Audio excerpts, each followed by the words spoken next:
to make the waters dry, and my grandson's wedding. But when the planner saw me, she whispered, "Oh, you're the one who paid for it all." They turned pale.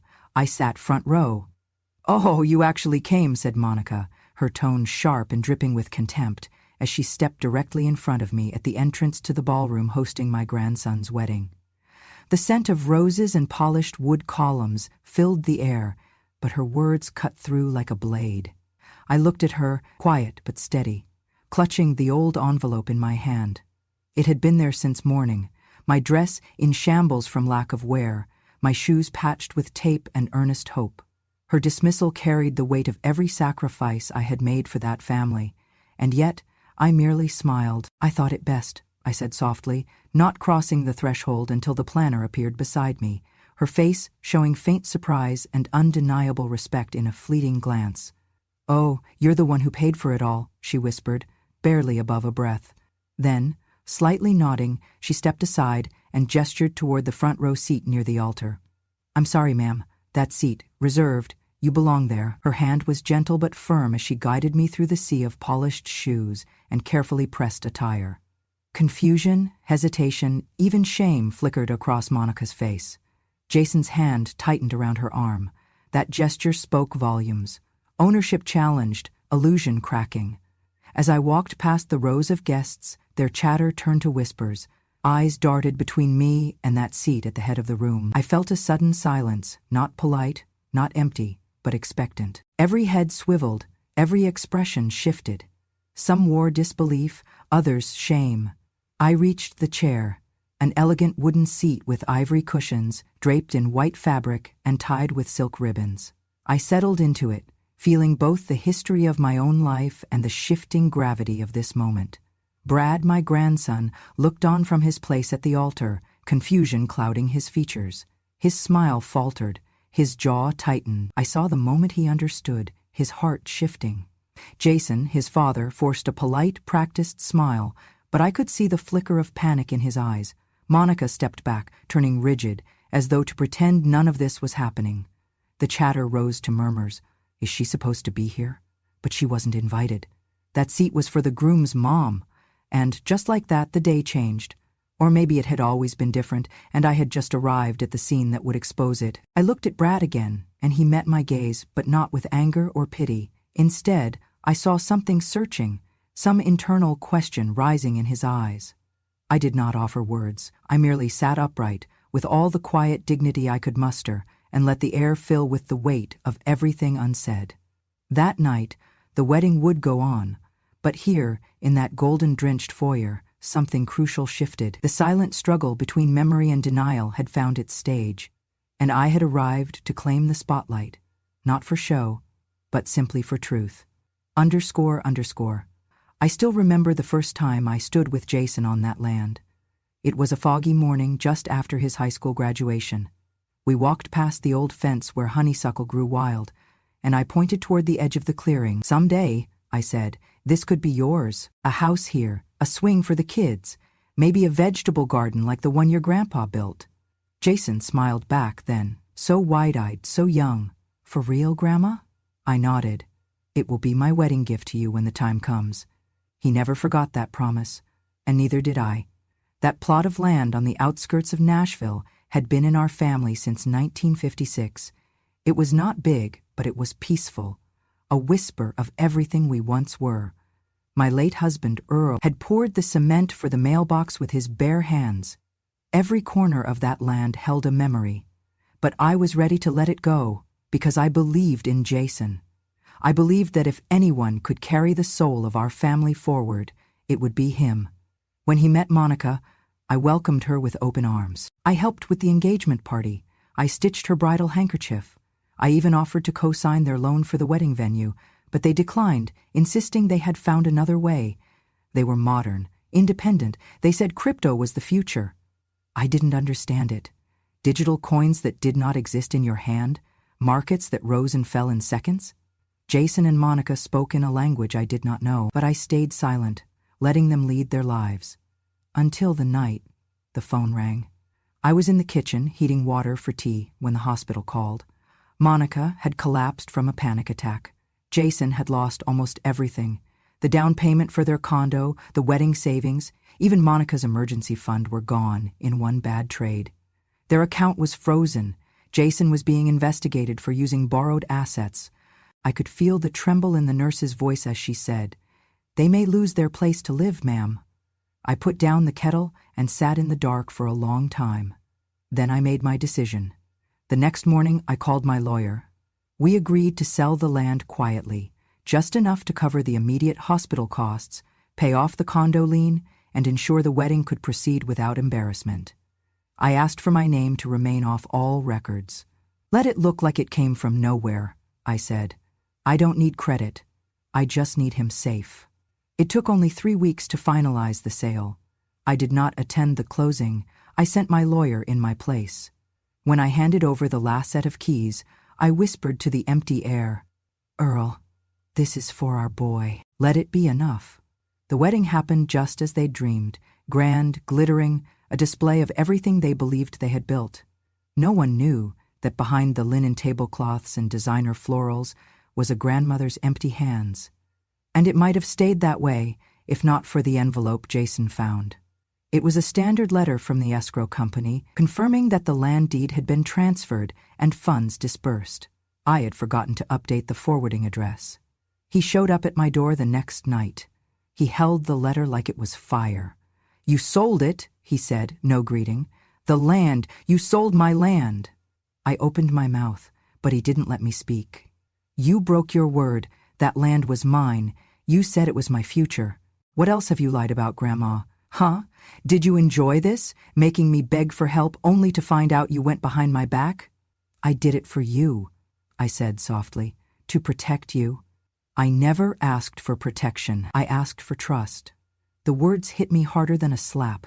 He left before I could explain more. After that, the exile began. Monica changed the locks on their house. They told my grandson Brad that I had manipulated the family. My phone calls went unanswered. The birthday cards I sent to Brad came back unopened. I was removed from their Christmas list, their group photos, even their family tree on Facebook. But I never stopped hoping. I never responded with anger. I didn't contest their narrative. I believed that silence was not weakness. It was dignity, and I would hold on to that, even as they erased me from their lives. Every week, I walked past the edge of the neighborhood where my land once stood. A new construction crew had moved in, building something modern and soulless. I would stand at the fence, hands folded in front of me, whispering a prayer not for vengeance, but for clarity. I thought love would be enough, but sometimes people only see the price of things once they realize what they have cost. I stood at the edge of the aisle, heart pounding as the wedding music began to swell. I had come so close to turning away after what happened with the land, the betrayal, the exile. I thought maybe I finally understood where I belonged. In silence. At home. With the memories that never judged me. But something stopped me. Maybe it was the whisper of the planner when I arrived. The flicker of recognition in her eyes. I took a deep breath and walked forward, past the rows of chairs with stiff backs and stiff guests, until she gently took my arm. "It's time," she said when we reached the front. Her voice was soft, but there was an undeniable authority in it. She guided me through the white drapes to a seat in the front row, where I belonged, not just in reputation, but in reality. The seat had been prepared, ribbons undisturbed, and when I sat, I could feel the hush ripple through the crowd, like the sudden pause in a symphony when a note is held too long. I looked down the aisle. Jason stood beside his bride, glowing. But when he saw me, his expression wavered, confusion washing over him before he forced a polite half-smile. Monica, elegant in white, looked stiff, her eyes flickering with alarm. I clutched the program in my hands and whispered, "Thank you," to the planner. She nodded, her gaze steady. Later, when the officiant called everyone to attention, I caught a moment when Monica leaned close to the planner and whispered, "What is she doing here? And why is she sitting in the front row?" The planner paused just long enough for me to meet her eyes across the sea of white chairs, and she repeated in that same quiet tone, "She paid for it all." The words seemed to echo. Someone gasped. A man next to me turned his head. The bride's florist looked momentarily betrayed, and Jason's jaw locked. He took a shuddering breath. I leaned closer to Brad, my grandson standing beside me. His eyes were quiet pools of shock and remorse. He grabbed my hand under the table, his grip small but real. I squeezed back, safe in that moment. When the ceremony began, I watched, but I was not merely a spectator. My presence had shifted the room, not with applause, but with a dawning clarity. The guests' whispers turned to confusion. I could hear fragments behind me. Wait, she paid? For everything? But she wasn't invited. What's going on with them? Jason tried to smile again, but it strained something deep inside him. He cleared his throat when his cue came, but the words sounded brittle. Monica bit her lip, glancing at him, then at the guests. Her hands trembled on the bouquet. I sat still, tears sliding down before I could stop them. By then, Brad had turned to his wife and whispered something too low for anyone but me to catch. Her eyes softened, and she squeezed my shoulder. In the dim light, I felt the truth ripple outward. I had been written out of their picture, hastily erased from their story, but here I was, front row, undeniable, unforgettable. My sacrifice lived in ribbons and floral arches, in servers' trays, and the hidden credits to the vendors named anonymous donor. My heart both ached and soared. Betrayal had run deep, but love, even when ignored, can be rediscovered in the eyes of a child, in the gesture of a planner who whispered justice in the hush. When the ceremony closed and we stood to clap, I met Jason's eyes for just a moment longer. He looked away, and I knew that wounds had been drawn, but not yet healed. I stood as well, beside Brad, the flowers of the venue bending with applause, and I thought, this story is not over. Not until the ones who shunned me learn what loyalty looks like. I was still reeling from the hush I had caused when a tall event staffer made her way to the front row. In her hand was a small USB drive, labeled in careful handwriting, "Play if someone calls her a freeloader." The room had just begun to realign, but the air shivered with new tension as she dropped it into the planner's palm. The planner nodded, pale, then motioned me to stay seated. With a single gesture, she summoned the audiovisual technician. Moments later, the soft glow of the projector screen flickered on. A white canvas behind the altar transformed into a stage for a deeper truth. The video began. It opened with an intimate scene from inside Jason's home office. Jason and Monica sat across from each other at a polished oak desk draped with bills and legal forms. Jason's voice was low, urgent. "We can sell the house. That land was promised, but they won't know in time. A slip, a MRSA hospital stay, she's frail. We'll get the proceeds and nobody can question it. By then, we'll already have what I need for the crypto margin." Monica nodded, repeating softly, "And the wedding funds, you said they came from savings. We can say the money was from inheritance. It will be natural. They'll never check." The tone wasn't malicious, it was calculated. Cold. I felt the floor tilt under me as the implication sank in. The projector flickered to the next clip. Jason dialing numbers, whispering, "Yes, the meds, they arrived. Don't worry, it will look like routine post-op pain management, no suspicion." My chest tightened. Monica's face appeared on screen, her wedding makeup smeared with guilt. "We'll manage the charity angle later. Something like elder abuse prevention. That way no one asks why Grandma bought those flowers with that money." The auditorium caught its breath. I sat motionless, eyes locked on the screen, feeling the betrayal like shards of glass in my bones. No one moved. Then I heard it, the crack of Brad's knees collapsing. I turned to see my grandson fallen to his knees beside me, tears streaming, his body shaking with silent sobs. The magnitude of what he had just seen swallowed him. The screen darkened. Silence hollowed the room, deeper than before. I wiped my eyes, tightening my grip on Brad's arm, willing him to hear me. The truth had unfolded in low resolution, but it burned brighter than any spotlight. I did not say anything, because sometimes silence speaks as clearly as accusation. From the back rows, I could see the gasp in the florist's eyes, the recognition in the caterer's posture, the horror dawning in the wedding photographers who had been paid for the celebration. Jason stood stunned, mouth open, trying to process the tableau before him.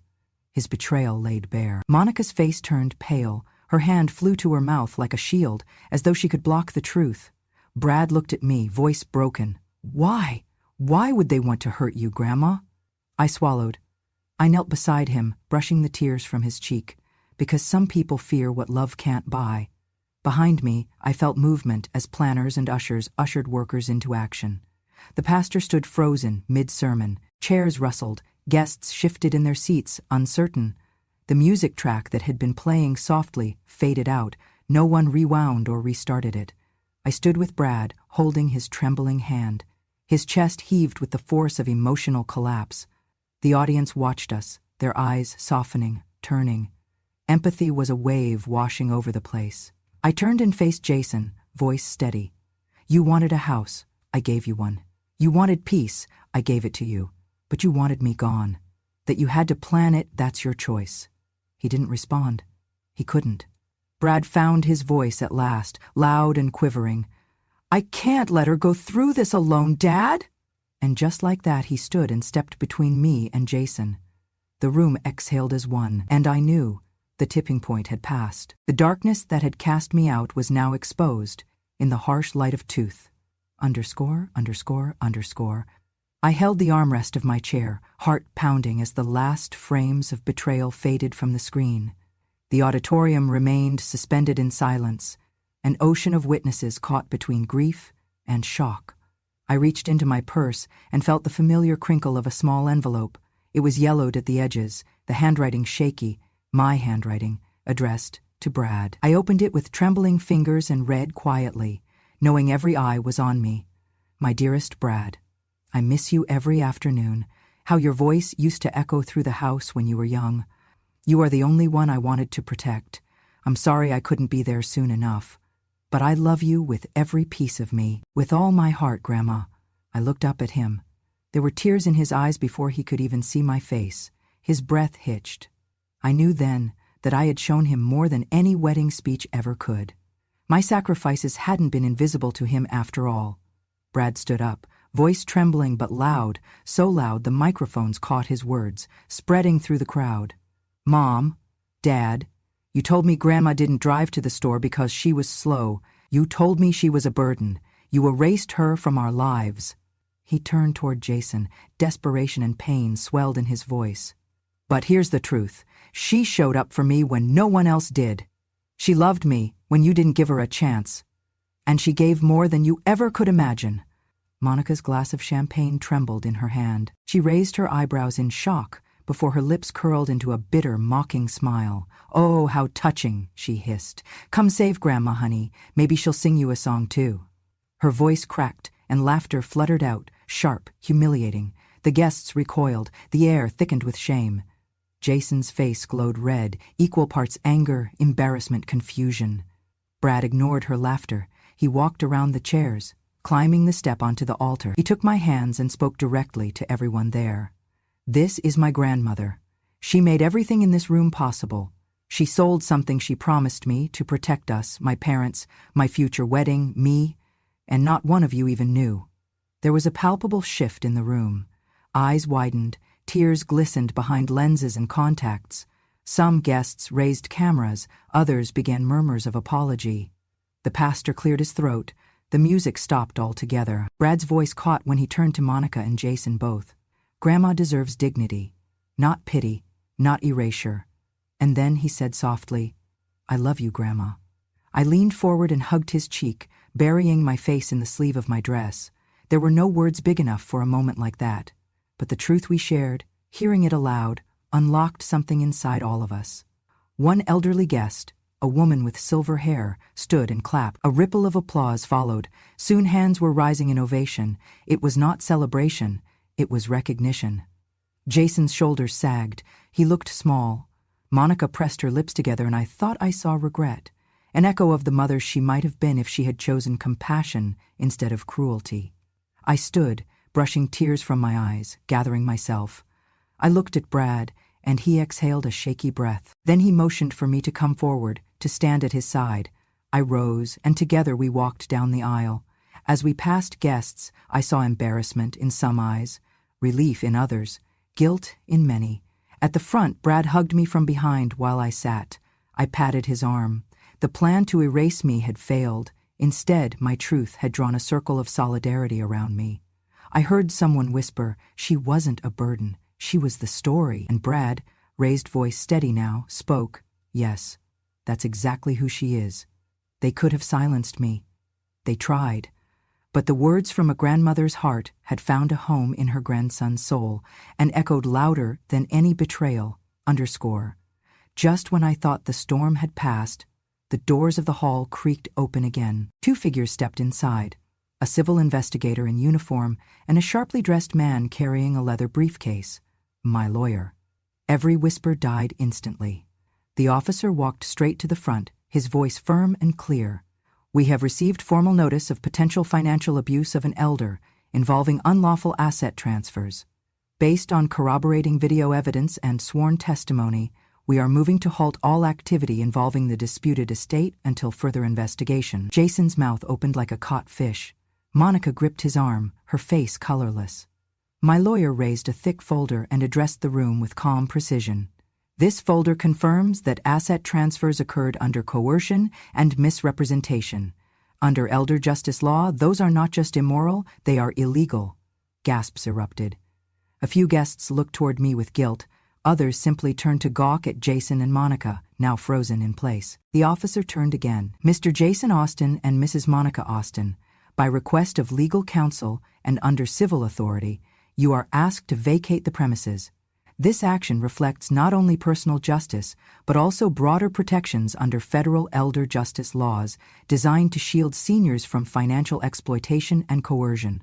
These laws, embodied in statutes like the Elder Justice Act and reinforced by recent enforcement efforts, recognize that older adults are often targeted by those they trust. They authorize legal intervention, restitution of misused assets, and penalties for those who exploit elders. This was not only my victory, it was a triumph for elder rights everywhere. You are not under arrest at this time, but you will be contacted for formal questioning." Someone behind me whispered, "Is this really happening?" Yes, it was. As Jason stepped back, shaken and silent, Monica's voice cracked. "This is your doing. You planted all this. You're a manipulative old—" "Enough," the officer cut in. As they were escorted out, all I could feel was an overwhelming silence. Not victory, not anger, just silence that filled the cracks of decades spent swallowing pain. Then Brad, my sweet grandson, stood up beside me. His hands were trembling as he took the microphone from the planner. "I don't know what to say," he began, eyes sweeping across the stunned guests, "except I owe this woman, my grandmother, everything. I was lied to, manipulated, shielded from the truth." He turned to look at me directly. "Grandma saved us. I'm the one who was lost." A single clap came from the far corner, then another. Then the whole room stood and applauded, not as a performance, but as a reckoning. For every silent dinner I ate alone, every birthday missed because I was too embarrassing, every insult cloaked as concern, this was the answer. Not in rage, but in truth. Not in punishment, but in consequence. I closed my eyes and whispered to myself, "You're not invisible anymore." And for the first time in years, I believed it. I stayed seated, my hand pressed over my heart, as the hush following Brad's declaration settled over the hall like a sacred pause. Then, footsteps approached again, this time not of the enforcers, but of my granddaughter's school principal, a local lawyer, and a representative from a medical foundation. The foundation representative stepped forward and gently cleared his throat. "With support from community donors and inspired by the courage of Mrs. Ellie Watson tonight, our board has decided to establish a new endowed scholarship fund for medical students committed to serving underserved communities. The fund will bear her name, the Ellie Watson Community Medicine Scholarship." A ripple of soft gasps swept through the guests. I pressed a hand to my lips, speechless, as the weight of both my pain and my legacy collapsed inside me, only to be carried upward by the gravity of that moment. Jason's jaw fell, Monica's face flushed a shade darker. Brad stood taller, holding my hand with quiet pride. Then the local judge, who had been observing from the side, walked down the aisle to the front with purpose. In measured tones, she addressed the room. "By unanimous decision, and in light of the evidence presented tonight, All remaining assets misappropriated or withheld from Mrs. Watson are hereby forfeited to the newly formed Scholarship Trust. Further, Mr. Jason Austin will be facing charges under the state's elder financial exploitation statutes. He is subject to fines, civil restitution, and possible criminal penalties. A collective intake of breath followed. I saw families clutch each other. Some wept quietly, and then even more quietly applause began again, this time not hesitant, but wholehearted. The judge continued, "Furthermore, due to violating the best interests standard as a guardian, Ms. Monica Austin's parental rights are hereby suspended. Legal guardianship of her child Brad Watson is transferred to Mrs. Ellie Watson." Again the room went silent, and then erupted in gentle applause. Brad looked at me, eyes shimmering with tears. I gathered myself, leaned down and whispered, You've got me now, always." He nodded as if sealed by that promise. I stood and moved forward, the crowd parting with palpable respect. I could feel the weight of 1,000 judgments dissolve under the light of what had been restored. Truth, justice, love. The foundation director handed me a small plaque. "This honors your sacrifice and names you as the founding benefactor of the scholarship legacy." My hands trembled when I touched the plaque. I thought of the secret sales, the quiet help, the forgiveness, and here it was, transmuted into something cherished, not hidden. Brad stepped ahead of me, carrying the plaque as though it were a torch, his face steady. He raised it for all to see and spoke. "My grandma didn't just save our home, she saved us. And now she'll light the path for dozens more to serve healing in the world." Uproarious applause followed, gentle, cheering, a wave of solidarity. I watched as Jason and Monica were helped out through a side door.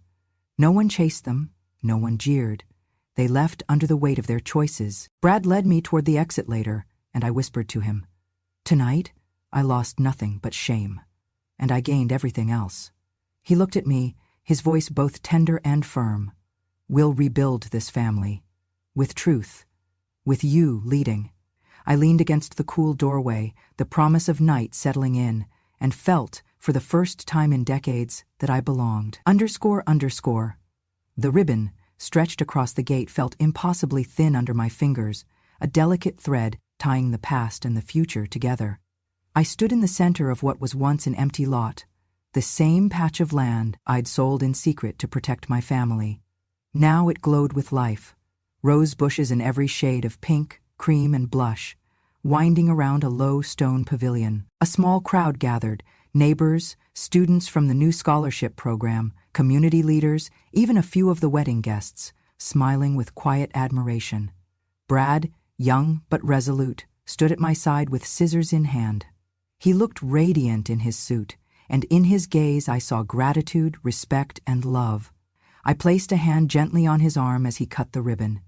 The gate swung open, and a warm breeze followed us inside. Fluorescent petals drifted into the shade of the arbor. The roses smelled of grace and rebirth, as if the earth itself was forgiving me for what was taken. Brad turned to me, his voice softly echoing across the garden. "I believed lies, Grandma. I thought I lost everything when I believed them. You showed me roots, even when you had none left." I felt tears press behind my eyes. He had grown so much. Strong, kind, brave. I squeezed his shoulder and whispered, "Thank you. You gave me wings tonight." The community center building behind us, the converted house, had been renovated into a place of healing and hope. A sign above the door now read, "Watson Community Haven, Elders and Young Mothers United." Volunteers bustled inside, setting out refreshments for the closing ceremony. The mayor stepped forward on a small terrace. "Tonight we celebrate not only a ribbon being cut, but a cycle restored. This garden, this center, and the scholarship fund bear testament to one woman's love, the legacy of Ellie Watson." As he spoke, I noticed older neighbors marveling at the beds of flowers and young mothers gently supporting their children, grateful for this safe space. Each smile, each reverent touch of a rose thorn felt like proof. Life grows easiest where love remains. Banjo music started quietly, something soft and hopeful. Brad offered me his arm, and we strolled beneath the rose-covered pergola. Petals brushed my cheek, pink laughter on my skin. Before guests dispersed, Brad paused in front of me, young, steady. You rescued me from forgetting what mattered. Now I'll carry this forward, with care, with honor, with you. I nodded against the rose-scented breeze and felt a hand brush mine. It was the principal from the scholarship board, offering a small framed photo of the first group of recipients, gathered by the center in bright scrubs, smiling at me. Pride, humility, justice, framed in a single snapshot. I pressed my palm to the cool, lantern-lit stone bench beneath the garden arch. Late sunlight scattered in blooms above, petals trembling with golden light. I whispered to the roses, those I planted with hope, those that survived silence. They shut the door on me, but you opened the gate. I leaned back, breath easing, heart finding its rhythm again. The past had threatened to uproot me, but here I was, among blossoms and children's laughter, surrounded by truth made visible. I was not an echo. I was blooming, and so was everyone I loved. I never thought I would feel this kind of joy again. Every morning now begins with the tiny murmurs of new life. A year has passed since the garden bloomed, since truth found its voice and justice wove itself into our world. And now my arms cradle the future. When Brad called me early this morning, he practically danced through the phone. "Grandma, you need to get here now." So I hurried, my steps slow but eager, to the new family home they'd built just a few blocks from the center I helped establish. Every rose petal I pass on the walkway reminds me of the soil we reclaimed together. The door opened with the softest creak. I stepped inside, and there they were, Brad's wife, Ellie, sitting in a rocking chair by the window. In her arms, my new grandchildren, twins, wrapped snug and warm, their faces still relaxed in sleep. Colors seemed brighter. The hush in the room was different now, gentle, filled with possibility. Ellie smiled as soon as she saw me, exhaustion mingling with radiant pride. She reached out the babies to me. I gasped, but softly, letting my heart rise in my throat as I took their tiny arms. One was a boy, dark-haired, eyes scrunched in dreams. The other, a girl, fooled me with lashes that fluttered when I kissed her cheek. As I held them, everything else faded. I felt the soft pulse of their hearts, the perfect warmth of new life. It echoed in my own, stirring feelings I thought I had left behind. In a single moment, time felt like a gift given to both ends of a long bridge, my own dawn and their dawn. They were chirping now, tiny voices forming syllables I might learn someday. I carried them to the window, to the view where roses and sunlight intertwined. Ellie came beside me, her eyes wet. She whispered, "They're here because of you, Grandma, because of your strength. They already know love through your name." I nodded, trying to speak but finding only tears and breath. They pointed tiny fingers at the garden, beyond the glass. I followed, our garden, our legacy. The day unfolded like a gentle prayer. Ellie fixed me tea, and we laughed over how identical the twins looked when they napped together, like reflections in a stream. Brad slipped in later, quieter, watching us with a smile so tender my chest ached. That afternoon we took the babies outside. Brad nudged me. "Hold them, Grandma. Let yourself feel young again." He helped me stand, and I cradled them in my arms, both of them. One in each arm. Grass brushed my shoes. The sun glowed over us, gentle and forgiving. In that moment, I felt roots and wings at once. I thought of all the pain of the past year, how I sold that land, how I sat in public shame, how justice was carved out by proving love over deceit. But none of that mattered now, because I was being carried by these small lives I was still discovering. Brad wrapped a rose garland around my grandmother's hat and laughed. "I made you a queen, Grandma." They were growing mouths that would learn to say apple and grandma. Already they held our future gulp by gulp. That evening, we shared dinner. Storybooks lay open beside high chairs, forks clinked gently. Ellie served mashed sweet potato. Brad hummed to one twin, feeding her with bare patience. The garden lights shimmered through the window. I looked at them and breathed deeply. Who knew feeling old could someday be softer than fear? Ellie caught my gaze, and we both exhaled together. Before I slept, I sat on my own porch, the house in the center glowing behind me, baby clothes drying in the breeze, the scent of roses trailing through the screen door. I thought of every ache I carried here, the laughter I lost, the tears I couldn't cry, the truth I had to find in gallery silence, and I whispered to the night, in carrying them, I was carried. You shut the door on me, but look, together we opened all of them. Stars nodded above, and I understood. Healing is sharper than pain. Love doesn't fade. It folds into every generation. Even when roots are cut, the new blossoms still rise. Underscore as the roses swayed under the sunset, and laughter echoed from the garden Brad once thought would never exist. Ellie leaned back on the porch, arms wrapped around the newest members of her family. The journey had not been easy. She had walked through silence, betrayal, and invisibility. But in the end, truth found its way to bloom. Ellie Watson's story reminds us that sometimes the people we push aside are the very roots we need to stand tall. Her resilience, her quiet sacrifices, and her unwavering love didn't just restore one family. They built something greater, a center for healing, a scholarship for future doctors, a legacy that would live far beyond one wedding or one injustice. And if this story moved you, if it made you remember your own grandmother or wonder what you'd do for someone you love, then don't let it end here. Subscribe to Grandma True Stories. We bring you real, powerful narratives of grandmothers from around the world, stories of strength, betrayal, sacrifice, humor, heartbreak, and most importantly, justice. Every week we share a new story that honors the forgotten heroines of our families, women who gave up everything for others, sometimes unseen, often unthanked, but never unimportant. When you subscribe, you're not just joining a channel. You're becoming part of a movement to celebrate elder voices, to protect their dignity, and to amplify the stories they were once told to keep quiet. So click that subscribe button, turn on notifications so you never miss a story that might just change the way you see your own family. Share this episode with someone who needs to remember what real love looks like. And always remember, every wrinkle has a story, every silence holds a secret, and every grandmother is a legend waiting to be heard. This is Grandma True Stories, and this was Ellie's story.